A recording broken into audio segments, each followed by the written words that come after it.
एक हॉस्पिटल को दिखाते हुए मूवी स्टार्ट होती है जहाँ पर एक फादर आते हैं जिनका नाम सेंगू होता है। हॉस्पिटल में फादर की ड्यूटी ये होती है कि उन्होंने हर उस पेशेंट को चेक करना होता है जिसकी हालत सीरियस हो। हमें एक पेशेंट दिखाया जाता है जिसकी हालत काफी खराब होती है और वो फादर और नर्स को अपनी लाइफ की स्टोरी बता रहा होता है। वो पेशेंट फादर से रिक्वेस्ट करते हुए कहता है कि काइंडली आप मुझे फ्लूट बजाकर तो सुना दें, लेकिन जब तक फादर फ्लूट लेकर वापिस आते हैं वो पेशेंट दर्द की वजह से अपना दम तोड़ देता है और मारा जाता है। इसके बाद फादर एक चार्टर हाउस में जाते हैं जहां एक खतरनाक किस्म के वायरस के ट्रीटमेंट के लिए टेस्ट कंडक्ट किए जाते हैं और फादर के यहाँ आने का मकसद ये था क्योंकि फादर सेंगू भी इन एक्सपेरिमेंट्स का पार्ट बनना चाहते थे, क्योंकि फादर दिल के अच्छे थे और लोगों के साथ सिंपैथी करते थे और इसीलिए उन्हें डिजर्विंग लोगों की हेल्प करना अच्छा लगता था। वहाँ का सीनियर फादर को वार्न करते हुए कहता है कि इस एक्सपेरिमेंट के दौरान आपकी जान भी जा सकती है, लेकिन अपनी जान की परवाह किए बगैर फादर इस बात पर एग्री हो जाते हैं। इस एक्सपेरिमेंट में फादर के अंदर वो ही खतरनाक किस्म का वायरस इंजेक्ट किया जाता है और इस वायरस के ट्रीटमेंट के लिए फादर के अंदर रिकवर पेशेंट का ब्लड ट्रांसफर किया जाता है, लेकिन बदकिस्मती से ये एक्सपेरिमेंट फेल हो जाता है और 1 मंथ के लिए फादर को वही यानी चार्टर हाउस में रखा जाता है। और कुछ दिन गुजर जाने के बाद फादर की बॉडी पर उस वायरस के सिम्टम्स यानी ब्लिस्टर्स आने लगते हैं और जिस फ्लूट को वो बजाते थे वो फिर से उस फ्लूट को बजाते हैं और अचानक उनके मुंह से खून आने लगता है, जिसकी वजह से वो फ्लूट टूट जाता है। फिर सारे डॉक्टर्स फादर के अंदर ब्लड ट्रांसफर करते हैं। ब्लड ट्रांसफर होने के फौरन बाद एक ऐसी फास्ट रिकवरी होती है कि जिसमें फादर ठीक हो जाते हैं और अजीब बात तो ये थी कि वो 100 लोगों में से एक थे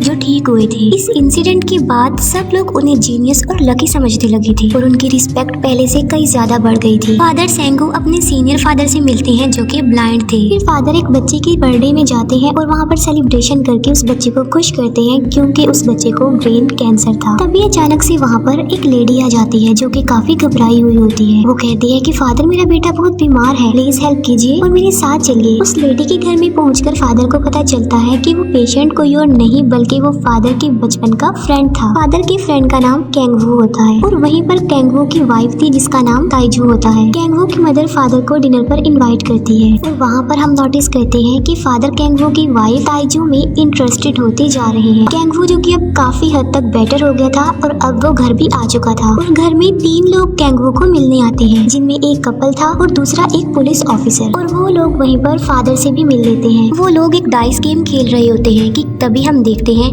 कि कैंगवू अपनी वाइफ ताइजो के साथ सबके सामने मिसबिहेव करता है, जिससे ताइजो काफी हर्ट होती है। फिर हम देखते हैं कि फादर घर पर आ गए हैं लेकिन उन्हें अजीब सी फीलिंग्स आ रही थी और यहाँ पर हमें ये देखने को मिलता है कि फादर के ब्लड सेल्स कन्वर्ट हो रहे हैं। फादर बेहोश हो जाते हैं और अगली सुबह वो एक वेम्पायर बन के जागते हैं। अब यहाँ पर सवाल ये उठता है कि फादर वेम्पायर कैसे बन गए। असल में उस फेल एक्सपेरिमेंट ने फादर के ऊपर काफी बुरा असर डाला और वायरस की क्योर के लिए जो ब्लड फादर के अंदर ट्रांसफर किया गया था उसने फादर के ऊपर बहुत ही बुरा असर डाला और उसका बैड रिजल्ट ये निकला कि फादर वेम्पायर बन गए। फिर फादर एक पेशेंट को चेक करने जाते हैं और उस लड़की का बहता खून देखकर फादर के अंदर का वेम्पायर एक्टिव हो जाता है। पहले तो वो खुद को कंट्रोल कर रहे थे लेकिन बाद में वो खुद पर कंट्रोल नहीं पा रहे थे और अपनी नीड को पूरा करने के लिए वो काफी बेचैन हो गए थे। और यहाँ पर ये बात रिवील होती है कि उस वायरस के सिम्टम्स यानी वो ब्लिस्टर्स फादर के फेस पर से तभी जाएंगे जब वो खून पिएंगे, यानी अगर फादर को ब्लड ना मिला तो वो ब्लिस्टर्स फिर से आ जाएंगे। अब क्योंकि फादर वेम्पायर थे तो उनके पास अब पहले से कई ज्यादा पावर थी। वो बिल्डिंग से जंप भी कर लेते थे लेकिन उन्हें फिर भी कुछ भी नहीं होता था। ताइजू को नींद में चलने की आदत होती है और वो चलते चलते उस स्ट्रीट में आ जाती है जहाँ पर फादर थे। फिर हम देखते हैं कि फादर अपने खून की प्यास बुझाने के लिए ब्लड को स्टोर करने लगते हैं ताकि उनके ऊपर मर्डर का इल्जाम न आए। फादर कैंगवू के घर जाते हैं और वहाँ पर ताइजू और फादर को एक दूसरे से प्यार हो जाता है। ताइजू अपनी मदर इन लॉ से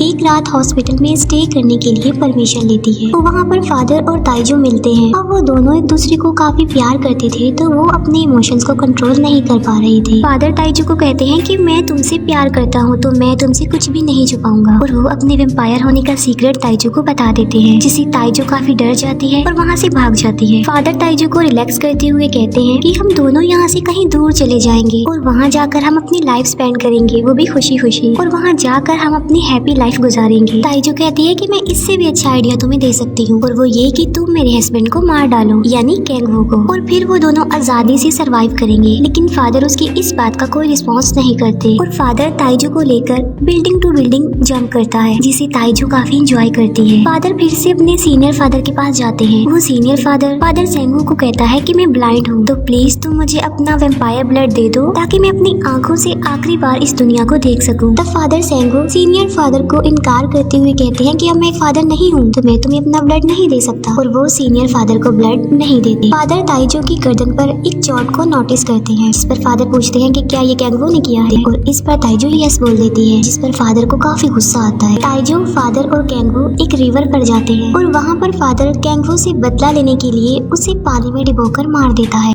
जिससे ताइजो इंजर्ड हो जाती है। फादर ताइजो को भी पानी में फेंक देता है और खुद वहाँ से भाग जाता है, और वो ऐसा इसलिए करता है ताकि पुलिस को ये लगे कि ये एक एक्सीडेंट है, ना कि एक मर्डर। फिर फादर सेंगो चार्टर हाउस आते हैं और वहाँ पर फिर से उन्हें अपने सीनियर फादर मिलते हैं, और वहाँ पर सीनियर फादर फिर से फादर से रिक्वेस्ट करते हैं कि प्लीज तुम मुझे अपना वेम्पायर ब्लड दे दो ना, ताकि मैं भी इस दुनिया को देख लूँ। तब फादर सेंगो सीनियर फादर को कहते हैं कि मैं आपको अपना वेम्पायर ब्लड तो दे देता हूँ, लेकिन उसके बदले में आपको मेरे लिए प्रे करनी होगी। और वो सीनियर फादर ऐसा ही करते हैं और फादर सेंगो के लिए प्रे करते हैं। लेकिन तभी फादर सेंगो की बॉडी पर उस वायरस के सिम्टम्स यानी ब्लिस्टर्स आने लगते हैं और उनका वेम्पायर फिर से जाग जाता है, और अपनी इस नीड को पूरी करने के लिए वो फादर को ही मार डालते हैं। कैंगवो की डेथ को लेकर पुलिस इन्वेस्टिगेशन चल रही होती है और कैंगवो की मदर अपने बेटे के दुख में पैरालाइज्ड हो गई थी। कैंगवो की मदर का शक फादर पर ही था कि उसी ने ही उनके बेटे को मारा है। ताइजो और फादर साथ होते हैं, तब वहाँ पर कैंगवो की सॉल आकर उन्हें डराती है। शराब के नशे में ताइजो के मुंह से गलती से ये निकल जाता है कि आज तक उसके हस्बैंड यानी कैंगवो ने उस पर कभी भी हाथ नहीं उठाया, बल्कि उसने झूठ बोला था कि उसके हस्बैंड का सलूक उसके साथ अच्छा नहीं है। इस बात पर फादर को काफी दुख होता है क्योंकि उन्होंने एक बेकसूर इंसान को मार डाला था, और इस वजह से फादर ताइजो पर गुस्सा करते हैं। ताइजो को काफी एम्बेरसमेंट होती है और वो फादर को कहती है कि तुम मुझे मार डालो, और फादर ऐसा ही करते हैं। वो उसका गला घोटकर उसे जान से मार डालते हैं और बाद में ताइजो की बॉडी से खून पीते हैं। फादर खुद को काफी अकेला महसूस कर रहे थे और तब वो डिसाइड करते हैं कि वो ताइजो को भी एक वेम्पायर बना देंगे, और ये सोचकर वो ताइजो को अपना वेम्पायर ब्लड पिलाने लगते हैं। तब ताइजो अपनी आंखें खोलती है और अब वो एक वेम्पायर होती है। कैंगवो की मदर सामने से ये सब कुछ देख रही होती है। ताइजो जो कि एक खतरनाक किस्म की वेम्पायर बनी थी, तो वो सबको मारने लगती है और लोगों का खून पीकर वो काफी इंजॉय भी करती है। ये बात फादर को पसंद नहीं आती कि ताइजो सबको मार रही है, क्योंकि वो लोगों को तभी मारते थे